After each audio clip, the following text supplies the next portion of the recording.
हमने एक ट्वीट देखा, उन्होंने सवाल उठाए हैं। उन्होंने कहा है कि आप लोगों ने मतलब फुल फ्लेज उसको नेगोशिएट नहीं कर पाए। ऐसा है, वो अंगूर खट्टे हैं वाली बात है। 2006 से बातचीत शुरू की, 7 में लॉन्च की, 13 में छोड़ दी। उनमें तो साहस ही नहीं था, हिम्मत ही नहीं था एग्रीमेंट करने का। डर के मारे यूपीए और कांग्रेस की सरकारें कभी निर्णय नहीं ले पाती थी। और जयराम रमेश जी तो वैसे एंटी डेवलपमेंट माने जाते हैं, आपने देखा ही है। एक पर्यावरण मंत्री के नाते उन्होंने देश का पूरे विकास यात्रा को ठप कर दिया था। तो कांग्रेस का ट्रैक रिकॉर्ड इतना खराब है। जयराम रमेश जी जैसे मित्र और कांग्रेस जैसी पार्टियां तो भारत को चाइना के साथ एफटीए करने को मजबूर कर रही थी। मैं तो उनको सामने ये सवाल पूछना चाहता हूं कि आपने कैसे सोचा भी कि regional comprehensive economic partnership RCEP, जहां चाइना और एफटीए, चाइना और भारत के बीच एक प्रकार से एफटीए हो रहा था, उसमें भारत को झोंकने की हिम्मत कैसे की? ये पाप कैसे कांग्रेस ने किया?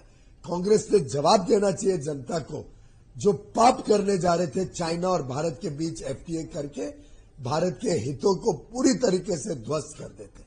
और ये है कांग्रेस का डेड इकोनॉमी बोलते हैं राहुल गांधी, बार बार कहते हैं कि डेड इकोनॉमी है, 2 बार रिपीट कर चुके हैं। भाई, दुनिया की फास्टेस्ट ग्रोइंग वर्ल्ड इकोनॉमी।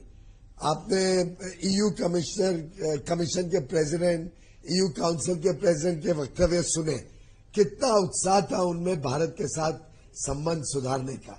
आज 7-8% पे तो दुनिया की कोई और इकोनॉमी ग्रो नहीं कर रही है भारत के अलावा। आज पूरे विश्व को भारत के साथ संबंध बढ़ाने के उत्साह है। ये तो मैं मानता हूं एक प्रकार से देश के अंदर ही लोग ऐसे बैठे हुए हैं, राहुल गांधी जी जैसे, जयराम रमेश जी जैसे, जो अपने ही देश को नीचा दिखाते हैं और अपने ही देश की उपलब्धियों को नकारात्मक सोच के साथ देखते हैं। ये नहीं देख पाते हैं कि देश कैसे आगे बढ़ रहा है, कैसे 25 करोड़ लोग गरीबी की रेखा से बाहर निकले, कैसे आज देश का युवा युवती उत्साह के साथ नए स्टार्टअप में जॉब क्रिएटर बन रहे हैं, कैसे आज देश भर में इंफ्रास्ट्रक्चर का बड़ा विस्तार हो रहा है। एक तरफ लोगों का जीवन आगे बढ़ रहा है, जीवन सुधर रहा है, आमदनी बढ़ रही है। दूसरी तरफ हमने टैक्सेस कम किए, इनकम टैक्स कम किया, जीएसटी कम किया, लोगों पे भार कम किया। उनको और समृद्ध बनाने के लिए, उनके और क्षमता बढ़ाने की लगातार कोशिश कर रहे हैं, कौशल विकास कर रहे हैं। नई नीतियों से हम नई शिक्षा नीति से लोगों को आत्मनिर्भर बना रहे हैं। ये देश अब तेजी से निकल पड़ा है। कांग्रेस की नकारात्मक सोच अब देश को रोक नहीं पाएगी। वो सोच ने ही इस देश को दशकों तक पिछड़ा रखा। अब भारत का कोई समझदार व्यक्ति कांग्रेस के सोच के झांसे में नहीं आएगा। धन्यवाद सर, हमसे बात करने के लिए। नमस्कार, थैंक यू।